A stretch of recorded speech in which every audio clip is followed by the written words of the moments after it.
सो यहाँ हमारे पास एक एनसीईआरटी की प्रॉब्लम है और that is regarding to the atomic model of the atom.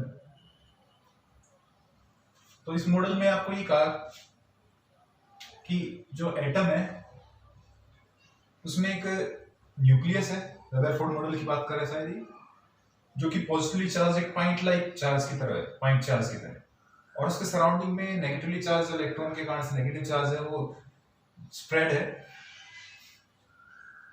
कोई रफ मॉडल है, एग्जैक्ट नहीं है। An early model of an atom considered it to have a positively charge point nucleus. Positive point nucleus मान लिया हमने, having the charge Z, positively charged point nucleus having the charge Z surrounded by a uniform density of negative electrons। Electron uniformly distributed माना, जबकि हालांकि ऐसा है नहीं। Uniform density of negative charge up to a distance of radius r, जिस capital R मान रखा है इस डिस्टेंस तक। तो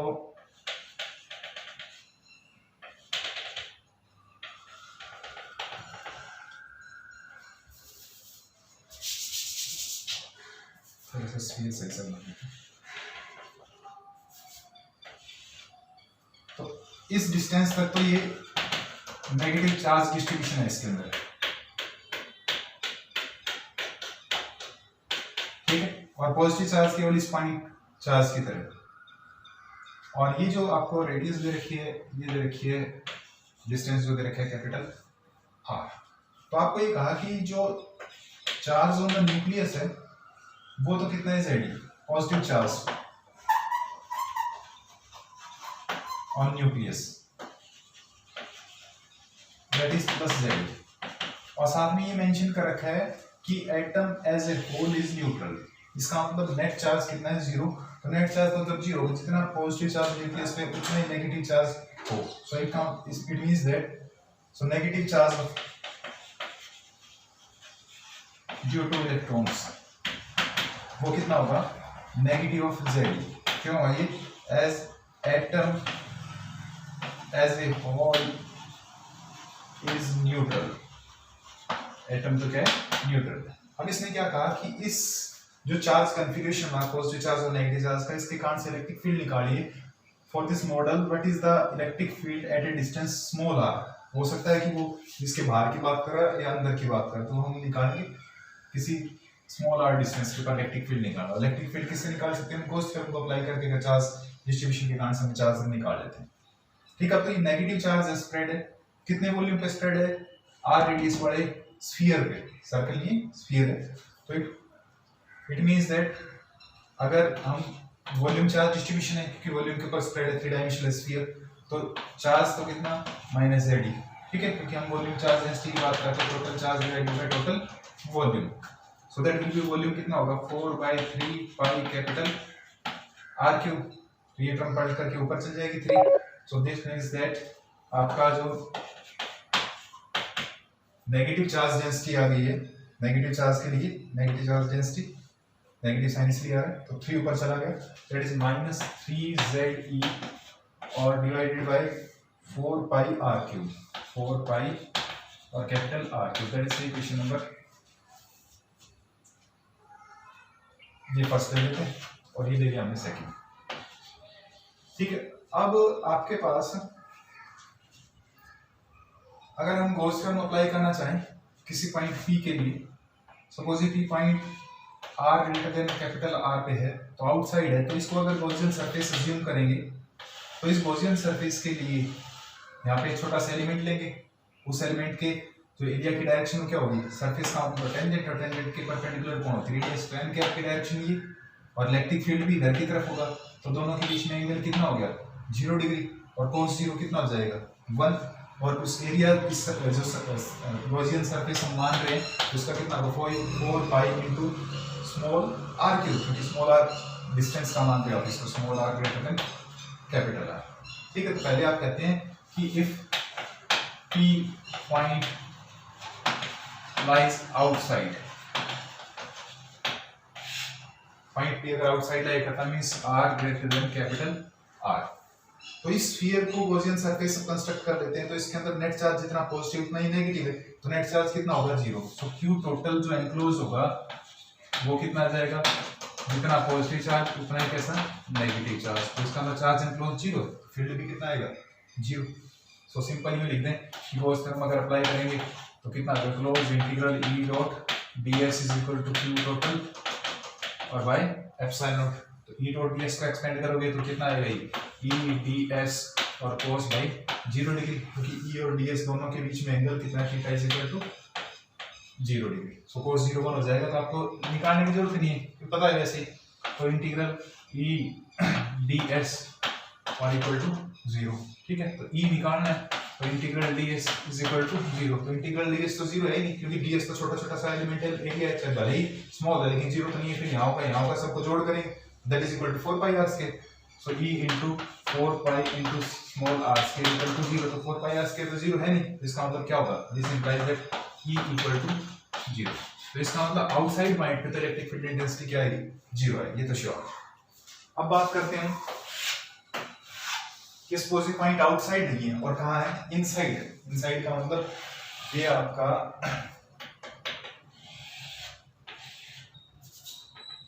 सपोज एटम था, ये न्यूक्लियस था, चार्ज था इस पे प्लस जेड, रेडियस थी इसकी कैपिटल आर, और पॉइंट आपका यहाँ है और पॉइंट यहाँ है, तो आप ओरिजिन सरफेस ये अज्यूम करेंगे, ये ओरिजिन सरफेस। और ओरिजिन सरफेस के किसी पॉइंट के ऊपर इलेक्ट्रिक फील्ड इंटेंसिटी निकालने के लिए आप छोटा सा एलिमेंटल एरिया लेंगे ds, फिर नॉर्मल लेंगे n कैप, और इलेक्ट्रिक फील्ड है तो वो सेम डायरेक्शन में, तो थीटा कितना आएगा 0 डिग्री, वही बात simple e into 4 pi r square सीधा लिखेंगे। लेकिन अब ये देखें तो कुछ चार्ज नेगेटिव चार्ज तो बाहर ही रह गया नहीं, इसका मतलब इसके अंदर कुछ पॉजिटिव चार्ज भी है जो न्यूक्लियस के कारण से, और कुछ है नेगेटिव चार्ज। तो नेगेटिव चार्ज केवल इस वॉल्यूम का है, इस वॉल्यूम का, इसका वॉल्यूम अगर v डैश है तो इस वॉल्यूम का है, ठीक है ना। तो इसके अंदर जो चार्ज होगा, क्योंकि कुछ बाहर छोड़ गया तो चार्ज टोटल उतना नहीं है जितना आप पहले लिख रहे थे नेगेटिव चार्ज। तो आपके पास ये लिखोगे कि Q नेगेटिव चार्ज इस स्फीयर के अंदर कितना होगा, when point small r is less than r means inside. तो आपका नेगेटिव चार्ज कैसे निकलेगा बताइए, that is equal to surface charge density देख के volume charge density into volume v dash, ठीक है। चार्ज डिवाइडेड बाय वॉल्यूम क्या होती है, volume charge density. Volume charge density आप निकाल चुके हो, कितनी है, that is given by equation number 2, कितनी है भाई, -3ze divided by 4 pi r3, 4 pi r3, और इनटू वॉल्यूम v डैश किसका, इस गॉसियन सरफेस का जिसकी रेडियस कितनी है, स्मॉल r है, कितनी है, स्मॉल r है, ठीक है, लेस देन कैपिटल r लीजिए आपने, ठीक। तो ये लिख दिया 4/3 पाई इंटू स्मॉल r3, ठीक है। तो इसमें क्या क्या चीजें कट गई वो काट दीजिए, 4 पाई से 4 पाई कट गया, 3 से 3 कट गया, तो कितना आ गया -ze और डिवाइडेड बाय कैपिटल R3 और इनटू स्मॉल r3, ये आपके पास टर्म आ गई नेगेटिव चार्ज, ठीक है, किसके, स्फीयर के अंदर, inside sphere, inside small r radius, इसके अंदर। अब टोटल चार्ज की बात करें तो टोटल चार्ज तो कितना हो जाएगा, टोटल तो positive charge Q positive plus Q negative. तो पॉजिटिव चार्ज तो कितना है, वो पॉइंट चार्ज जो न्यूक्लियस का है कितना Ze, और नेगेटिव चार्ज कितना है -Ze स्मॉल r3 और बाय कैपिटल r3, ठीक है। Ze कॉमन ले लो तो ये आ गया 1 - small r3 by capital r3, जो टोटल की जगह ये लिखा जाएगा इक्वेशन नंबर, सही इज नंबरिंग हिडन यहाँ तक, चलो कोई बात नहीं, दैट इज से third and this is fourth. अब अगर गॉस थ्योरम अप्लाई करें according to Gauss theorem, Gauss theorem क्या कहती है, E into 4 pi r square, ठीक है ना, E डॉट ds निकालेंगे और यहाँ तक करेंगे तो ये सेम ही आएगा ना, यहाँ तक का पार्ट ये वाला है, integral closed integral E dot ds q total by epsilon, लेकिन यहाँ q टोटल 0 था लेकिन इसके अंदर 0 नहीं है, वो इक्वेशन नंबर 4 के अंदर वो होगा। तो मैं इसको दोबारा इवैल्यूएट नहीं कर रहा, into 4 pi r square, right side में कितना आएगा, q by epsilon, E into 4 pi into small r square equal to Q की वैल्यू कितनी है, Z E into 1 minus small are cube by capital R cube, right, Q की value हुई और divided by epsilon not. ठीक है, इसको थोड़ा सा हम रीअरेंज कर लेते हैं। ई निकालना हमने केवल, तो ई इज इक्वल टू कितना आएगा बोलिए, Z E divided by 4 pi epsilon naught और साथ में क्या R square, 4 pi R square आएगा ऊपर का नीचे और into term 1 minus small are cube by capital R cube. ठीक है, तो इस आर स्क्वायर जो टर्म है इसको अंदर डाल देते हैं, तो E is equal to Z E by 4 pi epsilon naught, पहली टर्म कितनी आ जाएगी 1 by R square minus 1 by R square multiply होगा small are cube by capital R cube. तो ये जो स्क्वायर था, ये स्क्वायर इसके दो पावर को काट देगा तो एक पावर बचेगी, सो ई जो आपके पास बचा that is Z E by 4 pi epsilon naught 1 by capital R square minus small R by capital R. तो ये आपके पास नेट इलेक्ट्रिक फील्ड इंटेंसिटी आई कहां पे, R less than capital R means inside point. Next question और वो discuss करेंगे।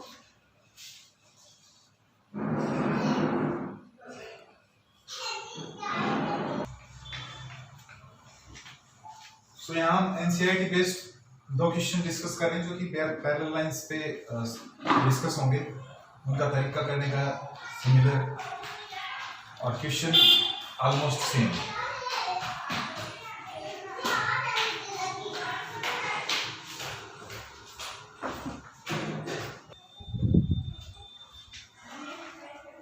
सो इस प्रॉब्लम में आपको एक इलेक्ट्रिक फील्ड रीजन मेंशन है और वो इलेक्ट्रिक फील्ड के वाई और जेड कंपोनेंट आपको जीरो दे रखे। इसका मतलब इलेक्ट्रिक फील्ड वाई और जेड में नहीं है, केवल किसमें, एक्स में।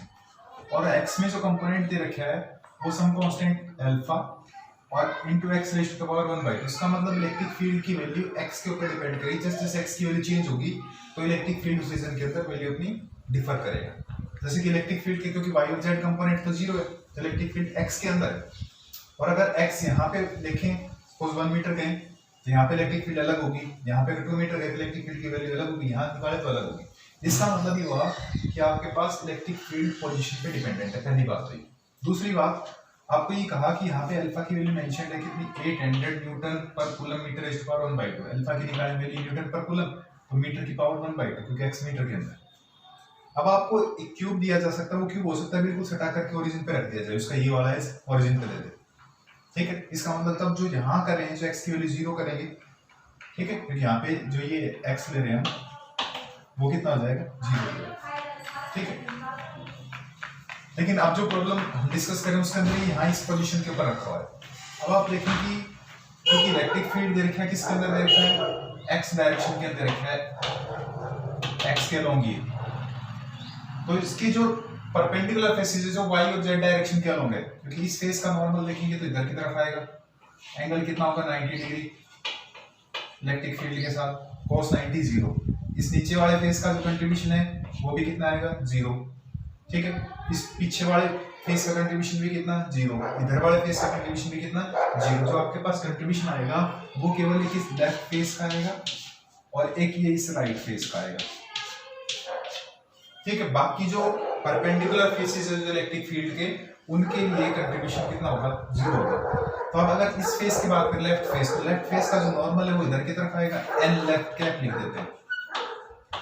और ऐसे इस राइट फेस का लिखेंगे तो राइट फेस का जो नॉर्मल आएगा वो क्या जाएगा, n राइट कैप इधर की तरफ।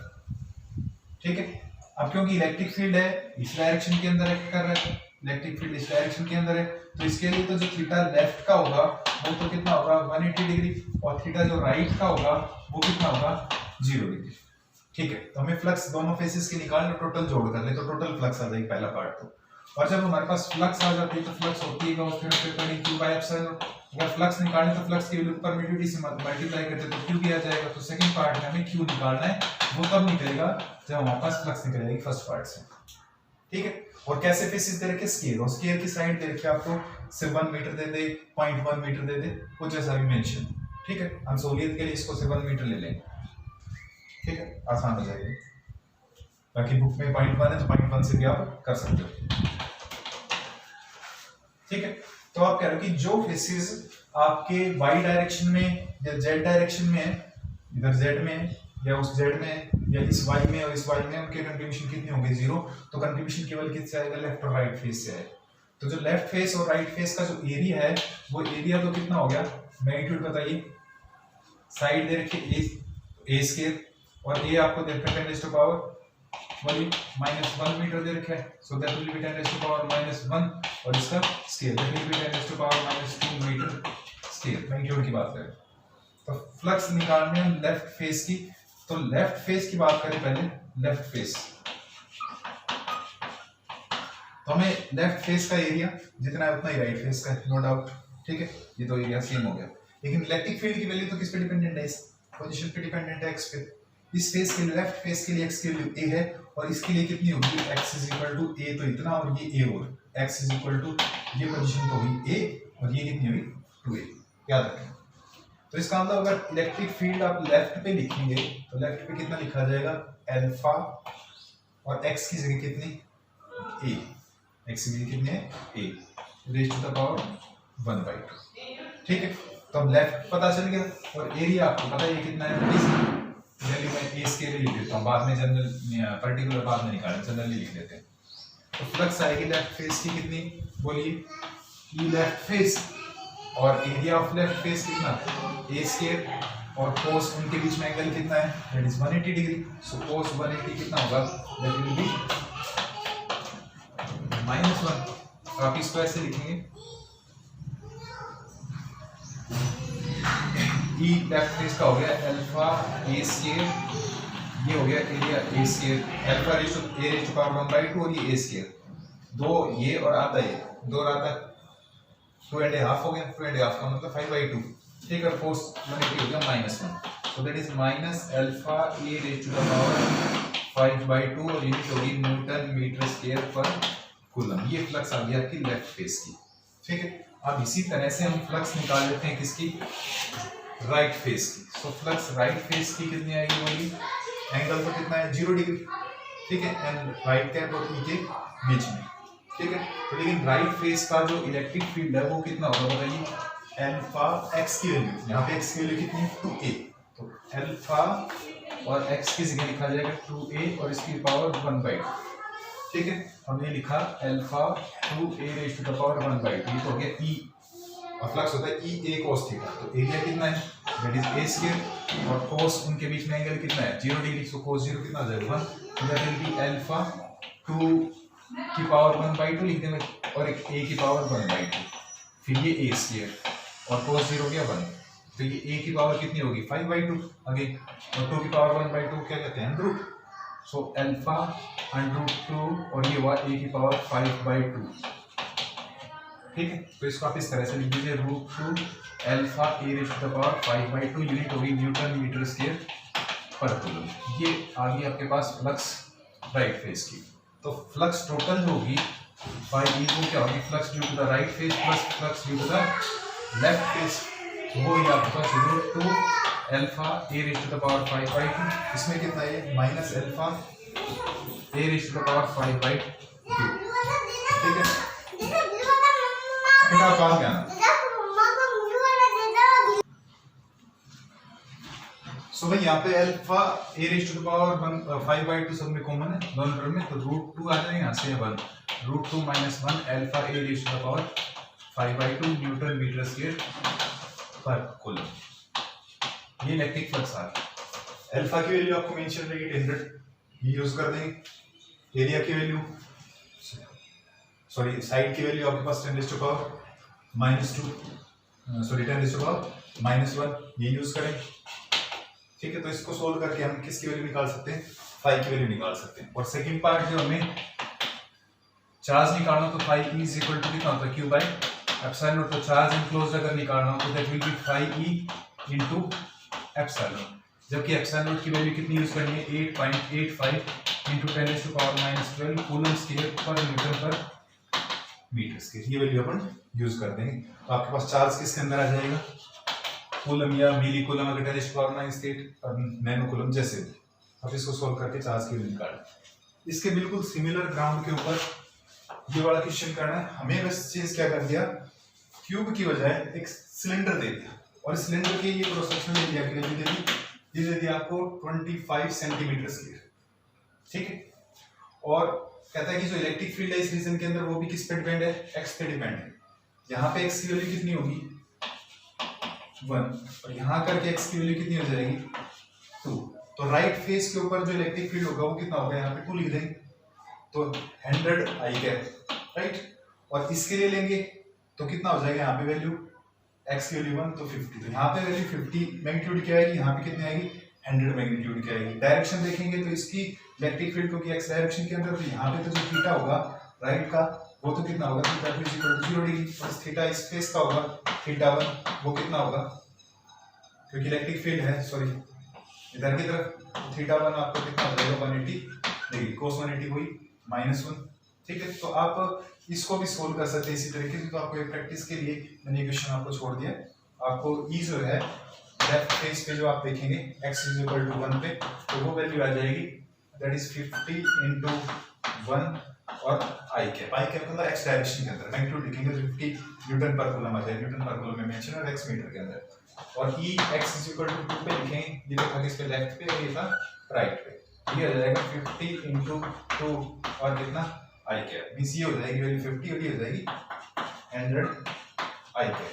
एरिया दोनों के सेम है, एरिया कितना दे रखा है that is equal to 25 centimetre square, तो मीटर स्क्वायर में चेंज कर लेंगे 10⁻² हो जाएगा, सेंटीमीटर की जगह उसका स्क्वायर करेंगे that will be 25 × 10⁻⁴ metre square, ये एरिया की वैल्यू आ गई। इस कर्व सरफेस के कारण से जो एंगल आएगा नॉर्मल देखेंगे n3 तो 90 डिग्री होगा, तो इसका कंट्रीब्यूशन आना नहीं, देखिए इस फेस का आएगा, इस फेस का, इस फेस की पॉजिटिव फ्लक्स होगी, इस फेस की नेगेटिव फ्लक्स, दोनों को जोड़ देंगे तो टोटल फ्लक्स आ जाएगी, ठीक है ना। और एरिया कितना यूज किया जाए 25 × 10⁻⁴, इसमें 25 × 10⁻⁴ मल्टीप्लाई होगा, इसमें 10⁻⁴, क्योंकि इसके जो फ्लक्स लिखेंगे लेफ्ट फेस की तो कितना लिखा जाए E left, area of the left face कितना, वही सर्कुलर स्क्वायर कितना पाई × r², ठीक है।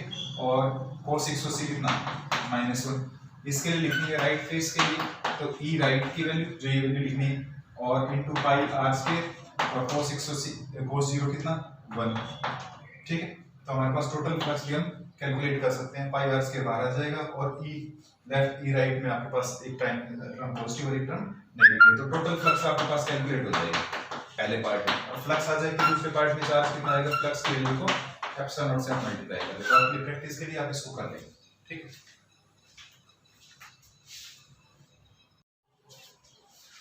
सो नाउ इस क्वेश्चन में हम ये शो करेंगे कि electric field inside cavity, cavity का मतलब ये कि जैसे कि सपोज आपके पास कोई सेल था और उसमें कोई कीड़ा लग गया, तो आप चक्कू से उसको उस पोर्शन को निकाल के काट के हटा देते हैं, तो वहाँ एक स्पेस बन जाता है, एम्प्टी स्पेस, उस एम्प्टी स्पेस को हम कैविटी कहते हैं।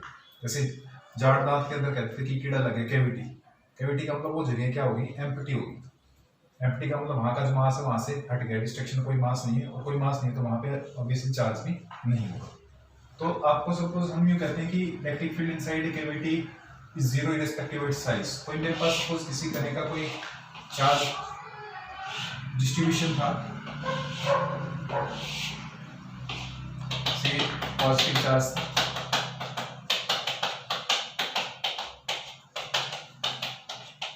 और यहाँ इस रीजन के अंदर ये एक कैविटी है, कैसी भी साइज की हो, किसी भी शेप की हो, गॉस थ्योरम के अंदर गॉसियन सरफेस हम किसी भी शेप का आर्बिट्रेरी ले सकते हैं। तो ये रीजन जो है, इस रीजन के अंदर हम इलेक्ट्रिक फील्ड निकालना चाहते हैं, तो इस रीजन के अंदर हमने गॉसियन सरफेस कंस्ट्रक्ट कर लिया, ठीक है। और गॉसियन सरफेस कंस्ट्रक्ट कर लिया तो यहाँ पे जो गॉस थ्योरम है वो ये कहेगी close integral E dot ds is equal to Q total enclosed divided by epsilon. इस टर्म का वैल्यू हम कई बार कर चुके हैं, ds आता है, लेकिन Q टोटल की बात की जाए तो Q इनसाइड जो होगा वो कितना आएगा 0 होगा, क्योंकि कैविटी के इनसाइड यहाँ पे कोई भी मास या कोई चार्ज नहीं है, तो चार्ज इनसाइड कितना होगा 0, सो Q इनसाइड इक्वल टू 0, तो जो Q एनक्लोज्ड है वो कैविटी के अंदर दैट इज 0, ये टर्म 0 होगी, इसका मतलब closed integral E dot ds is equal to 0 होगा। और इसको अगर एक्सपेंड करोगे तो क्लोज्ड इंटीग्रल को e ds cos 0 1 so equal to 0, e बाहर आ जाएगा, closed integral ds is equal to 0। अब ये ds आप शेप कैसी भी ले लो, स्फेरिकल लिया है, सिलेंड्रिकल लिया है, रोजन सरफेस, तो उस एरिया को बताएगा and that is non zero obviously, क्योंकि ds टेंड्स टू 0 का मतलब गारंटीड है कि ds 0 नहीं है। जैसे हम ये कहते हैं कि अप्रोचेस टू 2, इसका मतलब ये है कि x या तो कितना है 2.001 कुछ ऐसा है, या x इज इक्वल टू 1.9998 ऐसा, मतलब 2 नहीं है, x गारंटीड क्या नहीं है, 2 नहीं है। सीधे ds टेंड्स टू 0 का मतलब ds 0 नहीं है, तो ये टर्म तो 0 नहीं है, तो इसका मतलब कौन 0 का, 0 का। तो ये electric field inside the cavity कितना हो गया, 0। ये बात ध्यान रखना कि शेप पे डिपेंडेंट नहीं है, क्योंकि कोई भी शेप ले लो उसके लिए जो इंटीग्रल ds टर्म है वो कैसे आएगी, नॉन जीरो होगी।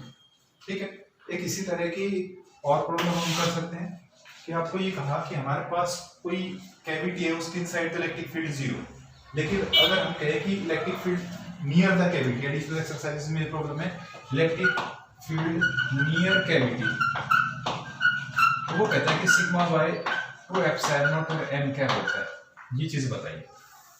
तो आप ये मान लीजिए कि सपोज हमारे पास एक ये मटका है,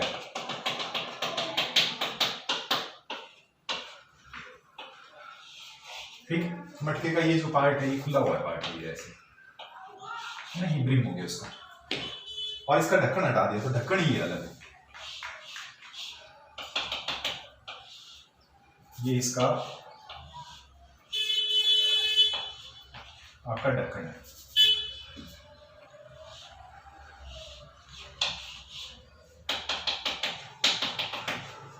ठीक है, तो आपको पता है कि जब हम इस ढक्कन को इसके ऊपर रख देंगे तो ये पूरा इनक्लोज हो गया इस तरीके से इसको, और आपने पढ़ा है कि electric field inside the cavity कितना है, 0, अभी पढ़ा। ठीक है, तो अब आपसे कहता है कि कैविटी की बात करें तो कैविटी यहां बनी है, तेरी ढक्कन हटा दे, ठीक है, ढक्कन हटा दे, तो आप ये कहेंगे कि इस पार्ट का जो फील्ड है E1 कहते हैं, सपोज इसका कंट्रीब्यूशन कितना है, सपोज E1 है, और ये जो रेस्ट ऑफ द कंडक्टर, इस पार्ट को जो कवर है, लिड है, इसको छोड़ के जो बाकी का बच गया रेस्ट ऑफ कंडक्टर, वो इलेक्ट्रिक फील्ड सपोज E2 है। ठीक है, मींस फील्ड ऑफ होल को अगर बात कर रहे हैं उसका तो मान लिया कितना E1, ठीक है, और उसकी जो लिड का सॉरी E1, और जो आपका रेस्ट ऑफ द कंडक्टर है E2। तो अगर हम बात करते हैं कि इस पॉइंट के ऊपर सपोज इनसाइड के लिए, तो इनसाइड में अगर सपोज ये P पॉइंट है, तो क्योंकि इलेक्ट्रिक फील्ड 0 है, इलेक्ट्रिक फील्ड कितना है 0, तो इसका मतलब जो दोनों कंट्रीब्यूशन है, एक E1 कंट्रीब्यूशन, सपोज इस कंट्रीब्यूशन है इस लिड का, ठीक है, और दूसरा इस फील्ड पार्ट का, वो दोनों किसमें होने चाहिए, अपोजिशन में होने चाहिए, तभी कैंसिल कर सकते हैं। अगर सेम डायरेक्शन में हो गए तो कैंसिल नहीं करे, क्योंकि E इनसाइड कितना है आपका 0 है, इनसाइड द कैविटी। तो इसका मतलब ये हुआ कि जो कंट्रीब्यूशन है E1 and E2 must be in opposite direction, E1 और E2 क्या होने चाहिए, दोनों अपोजिट डायरेक्शन में होने चाहिए। ठीक है, तो अगर हम इनसाइड अगर लिखें तो E1 प्लस जो E2 है वो तो कितना है, इनसाइड कितना होना चाहिए 0, और ये कहता है कि कैंसिल कर रहे हैं तो इसका मतलब E1 और E2 दोनों मस्ट बी इन अपोजिशन, किसमें होना चाहिए, अपोजिशन में। तो इसका मतलब यू कैन से E1 should B negative of किसका, E2, और यू कैन से कि magnitude of E1 should be equal to magnitude of E2। E1 और E2 का मैग्नीट्यूड क्या होना चाहिए, बराबर, ये आपने देख लिया, राइट। अब हम ये कहते हैं कि अभी हम इसको अगर ओपन कर दें, इस ढक्कन को हटा दें, तो ढक्कन को हटाते ही कैसा हो गया, एक कैविटी बनेगी, क्या बनेगी, कैविटी, और ये near the surface of the cavity की हम बात कर रहे हैं, तो यहां पे भी जो फील्ड की बात करेंगे तो वो जो दोनों फील्ड होंगे, क्योंकि आपको ये पता होना चाहिए, आगे हम प्रूव भी करेंगे कि electric field near the surface of the conductor कितना होता है, सिग्मा बाय एप्सिलॉन और n कैप होता है। ठीक है, इसको भी हम गॉस थ्योरम से निकालते हैं, क्योंकि यहाँ पे अगर चार्ज लिखेंगे तो क्यों मैंने पहले बताया था कितना होता है, सिग्मा इंटीग्रल ds होता है, तो गोस थ्योरम अप्लाई करेंगे तो क्लोज्ड इंटीग्रल। अलग से question, electric field prove that electric field near the surface of the conductor is sigma by epsilon tan cap. ये आपके पास 2010 के बोर्ड एग्जाम में पूछा गया था सीबीएसई बोर्ड में। तो eds लिखोगे और इज इक्वल टू कितना q कितना सिग्मा इंटीग्रल ds, यहाँ e बाहर आ जाएगा इंटीग्रल ds क्लोज। ठीक है, तो क्लोज को जैसे भी कर देंगे तो सिग्मा इंटीग्रल ds को ही बताएगा, क्लोज है ओपन है जैसा भी, तो ds से ds कैंसिल हो जाएगा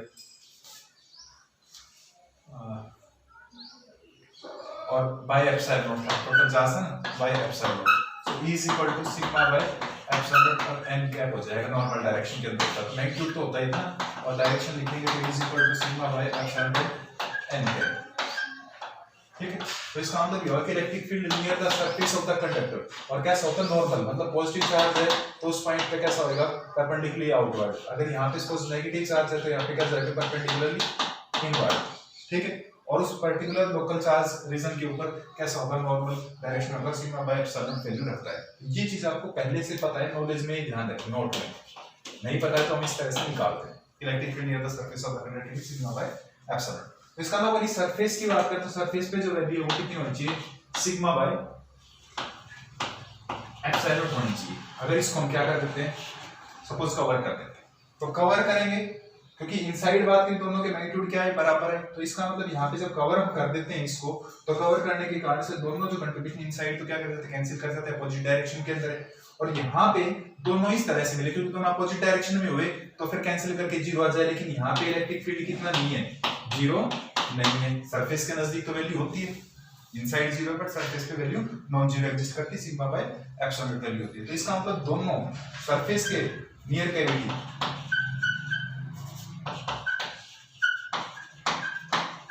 कैविटी के नजदीक दोनों वैल्यू किसमें होनी चाहिए, मैग्नीट्यूड तो बराबर होनी चाहिए और साथ के साथ किसमें होंगे इन सेम